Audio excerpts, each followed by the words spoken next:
Wait, so what is depression exactly? Depression is one of the leading causes of reduced quality of life worldwide. Millions of people experience it, regardless of country, age, or social status. Yet depression remains difficult to recognize, not because it is rare, but because it is a mental illness, and therefore much harder to see than, for example, a broken bone or physical pain. One of the main sources of confusion is the difference between simply feeling low and actually having depression. Almost everyone feels sad from time to time. Failures, conflicts, loss, fatigue, even a gloomy day can bring a sense of heaviness. Sometimes sadness appears without a clear reason at all. But as circumstances change, these feelings usually pass. Clinical depression is fundamentally different. It is not a reaction to events and not a temporary mood. It is a medical condition that does not disappear by force of will. It lasts for weeks or months and gradually begins to interfere with everything: work, the ability to feel pleasure, relationships, and life itself. In depression, mood declines. Interest in previously enjoyable activities disappears, and sleep and appetite are disrupted.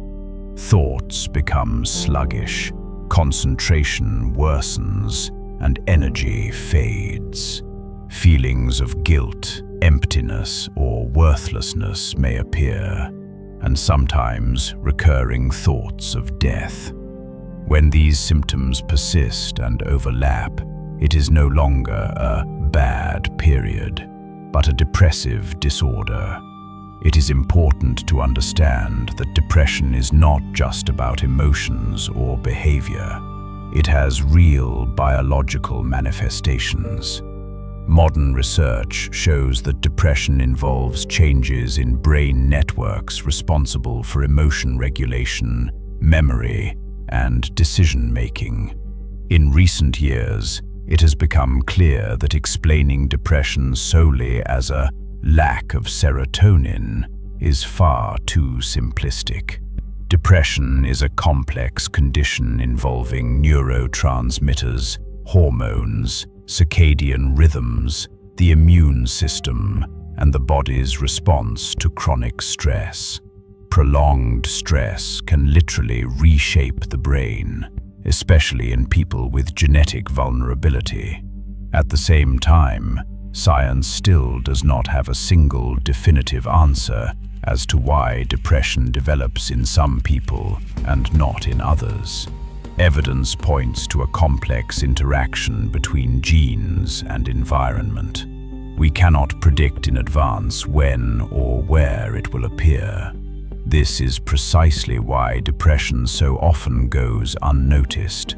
A person may look fine, continue living a normal life, while internally fighting an exhausting and painful battle.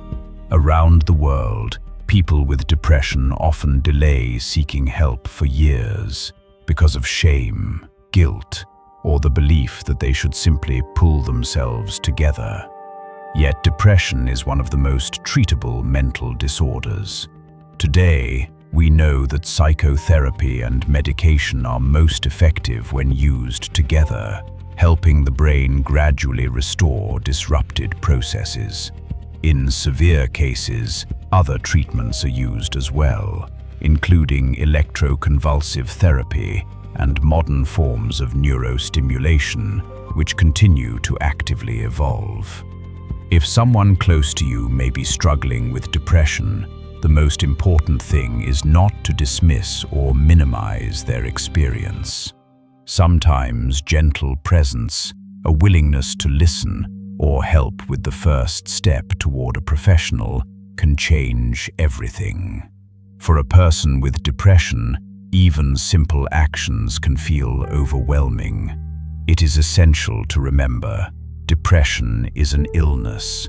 It is not a character flaw or a personal choice. No one expects a person to heal a broken bone through willpower, and the same principle applies to depression. Open conversations about depression reduce fear and stigma. Research shows that even direct questions about suicidal thoughts do not increase risk. On the contrary, they help reduce it. When depression is discussed honestly and calmly, people find it easier to ask for help. And the more people receive support and treatment, the more we learn about depression, and the more effective our ways of dealing with it become.